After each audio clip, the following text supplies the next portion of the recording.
Joining us now to review some headlines in today's newspapers from around the world is Arise News analyst Emmanuel Efeni. Good morning, Mr. Efeni. How are you? Good morning, Leila. I'm fine. Good morning, Ruben. Good morning.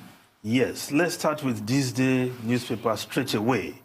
As Nigerians troop out on day one of ESOP, federal government expresses concern over non-compliance with guidelines. Warns of another lockdown.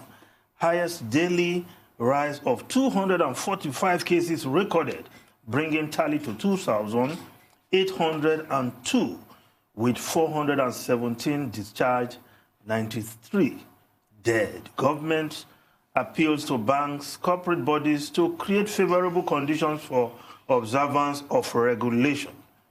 To deploy 3,300 to trace suspect cases in Kano. Begins evacuation of Nigerians from US, UK, others tomorrow. Says Chinese doctors working in isolation centers. Vaccine to be ready in 12 to 18 months, says World Health Organization. Lagos discharges 14 more patients. That's a mouthful there. Yeah.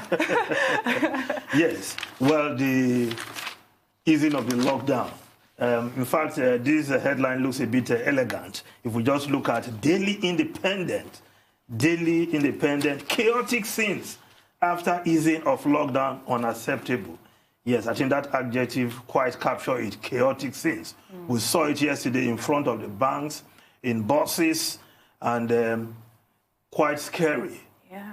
Because if there's just one person asymptomatic among that crowd. Super spreader immediately. You can imagine. And with 3,000 samples waiting to be tested, according to the Lagos authorities. So those... In the absence of testing reagents. Yes. Yeah. So you can imagine those persons whose samples have been taken, they are moving around. I hope not, and I hope that once your sample is taken, you sit at home in isolation. Some are just, they've been going from house to house. But the NCDC is also contact tracing, and I doubt that they will take a sample and not be checking in on the people that they have sampled until the results come out. I just hope so that those 3,000 persons are isolated, because by the time the results come out, from the figures we have been seeing daily, it means we are in for a long haul, Ruben. Well, I mean... the Lagos state government that we have been commending, and we made this point earlier on, has no enough testing reagents. Yeah. The NCDC also had complained earlier that they didn't have enough reagents. In fact, the Director General of the NCDC had to more or less appeal to people by even identifying the kind of testing kits that they would like to have. In terms of bed spaces, we don't have enough bed spaces nationwide. Yeah. So there are very serious challenges to face. And I hope that, they factored all of this into the decision to relax the lockdown. But, as people have argued, the assumption is that, well, some people will survive, some people will die Survival of the fittest, yeah. And the honest truth is, if your healthcare system is overwhelmed and you only have so much capacity, it may get to that point where you have no other option but to actually adopt a survival of the fittest approach and just hope that you will see minimal casualties at the end of the day. That is a scary strategy. It is, isn't it? Yeah. And the Nigerians who are abroad are coming home from next week. Yes. 200 tomorrow, I think? Yes, starting with 200 from tomorrow, but in the UK and US, I think as many as 700 already listed to make that trip. If I may draw your attention to something in the this day story. Yes. One of the columns there is saying that the federal government has directed the suspension of the deportation of Almajiris. Yes. Because many states started deporting the Almajiris. In reaction to the Kano... these are street urchins. Yes. And in most cases, those street urchins, if I may use that phrase, when they get back to their state, just call them Almajiris. Most of them have been testing positive, to COVID-19. Yeah. So the federal government now says, well, this is in violation of the interstate travel. So, and there have also been reports in some places where, you find trucks bringing supplies from the northern part of the country. You have persons hiding inside those vehicles. And all of that has posed a threat you know, so there's some kind of movement across states. Yes, but what I had said originally about the Amajuris is that, however, the question of the violation of their fundamental rights, if they are residents in a particular state, is it not a violation of their rights to movement? To movement? Are they actually residents, Ruben, when they are just roaming the streets? No, if you study the sociology of the Amajuris, it's not just that they roam the streets. No, but you are talking of the ideal situation where they're supposed to be studying somewhere. Even if they're roaming the streets. These children are no longer studying, they're just on the streets. Unfortunately, but even if they're roaming the streets, that's where they are. This is another wake-up call for Nigeria. Yeah. You know, no responsible country can afford to have a large population of children running into millions, just running up and down the streets, you know, and not being in school. It's a tragedy. Well, if we still look at the front page of the Daily Independent, we have received $311 million Abacha loot from U.S. JC, says federal government. At last, that this tranche of the Abacha loot. Abacha 3, it is called. Abacha 3. Yes. Well, I'm sure there will be Abacha 4 somewhere being... well, the total amount that the Americans were tracing was just above $600 million. Yeah, so now we have just 300. We got 321. This is $311. So maybe there are other tranches to follow. Now this money is here, tied to specific projects with conditionalities if the government don't keep to agreement reached with U.S. and the island of JC, right? Well, but some people have protested.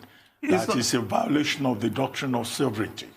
For you to give money to a country, a money that is, you know, originally proceed of corruption, and then under the asset recovery agreement, you return the money to its original owner, and then you begin to give conditions. But our government has signed off on that. Yes. However, so let's not cry over spilled milk. We have signed off on it. However, in 2018, yes, when we got $321 million from Switzerland, there was also a condition. The judge that ruled in favor of the forfeiture of that money by the Abacha family said that the World Bank must monitor the spending of that money. We signed an MOU. And then the Americans and the island of Jersey now, they too have given a similar condition.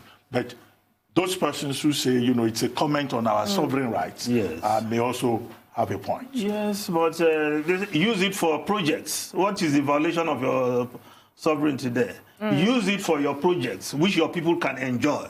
Ruben, these monies were stolen out of this country. But it's okay. I mean, well, it won't be used for projects now. That's why the federal government has said let's worry less about anybody interfering with our sovereignty. I don't think that's beside the point. Now, our money is back, and we should use the money properly so that it will not be relooted. That is the point. Well, they're going to install a project management team, they said. But what Dr. Abati and I were saying earlier on the show is that is also controversial in itself, because we are told that the government is going to choose a CSO to serve as the project management team. Several questions can be raised with regards to that. Yes. And I said, you know, government should not be the one to choose the civil society organizations. Unilaterally. There's a coalition of CSOs. Of course, we have a vibrant... That coalition should come together and identify their own representatives. Yes, to monitor those projects. I agree totally with you on that. Now, Vanguard newspaper, yes, the lead story, presidential task force malls, another lockdown as Lagos, Abuja residents hit roads. But above the masthead, COVID-19, Wike gets tougher. Port Harcourt Obiakpo gets 24-hour lockdown. Yes, those two local governments, persons there seem to be violating the lockdown in the state, and now the governor of that state has declared a 24-hour lockdown. Everybody should be indoors in those two local governments. Port Harcourt City, that is the municipality, and the nearby Obiakpo local government. In fact, some chiefs were even organizing night markets in violation of lockdown. That's actually very scary. Yes, and I think he's saying that he is likely to prosecute those chiefs. He must. Yes. Another thing that he has said is that any oil worker that comes into Rivers State must be prepared to be isolated for 14 days. Yes. And you know, of course, there's been this altercation between Rivers State and the federal government, and the Rivers State governor claiming that the federal government is oppressing Rivers State because it's a PDP state. And I think we had cause then to say that whatever any governor does, whatever any measure they take, this is not the time to play partisan politics with COVID-19. Another thing that Governor Wike has done is to say that whistleblowers are welcome. And he probably is the person who has taken the most concrete step in terms of the whistleblower policy. And he's offering a reward of 100,000 naira for anybody who provides information about whoever may be trying to spread COVID-19 within the state. And I guess that 100,000 naira at this time of spread of poverty and economic contraction will encourage people to monitor, to be their brother's keeper. Yes, you can see the photograph on the front page of Vanguard. Okay. You see the violation of the lockdown of distancing. See the crowd on both sides of those vehicles. Quite tragic. Well, I hope Lagos State too will announce reward for COVID-19 whistleblowers. You don't need whistleblowers. You can see violation all over the place in Lagos. Yeah. So what we need is to inject more money into palliative measures. That's it. True. But if we just look at the foreign newspapers quickly, the Times of UK. Download tracing app and get UK back to work. Yes, there's this app which people have been asked to download right now in the Isle of Wight. Yes, they're already using that as a test run. And the more people can download this, then the likely that they can go back to work easily and early. Because that will also enable the government to get in front of, ahead of the pandemic, as they put it. Well, it's part of the measures being considered by the Boris Johnson government as guidelines for easing the lockdown. And those guidelines, which we were told that he was going to announce latest by Sunday this week, have been leaked in most of the papers in the UK today. But with regard to the download app that has been tried in the Isle of Wight, concerns have been raised, particularly by academics and others, that this may raise concerns about privacy. You know, if you have an app that is following you about and that can be used to track you, then where is your right to privacy? We're already being followed on our phones. That's the thing. We're already being followed on all of our devices. some privacy to get ahead of this pandemic. That privacy doesn't even exist already. That's the thing. The amount of applications on our phones that are tracking our every move every day that we don't already know about. I really don't think that adding one more to the mix is a bad idea at this point. Yes. But you can see that Boris Johnson is taking his time.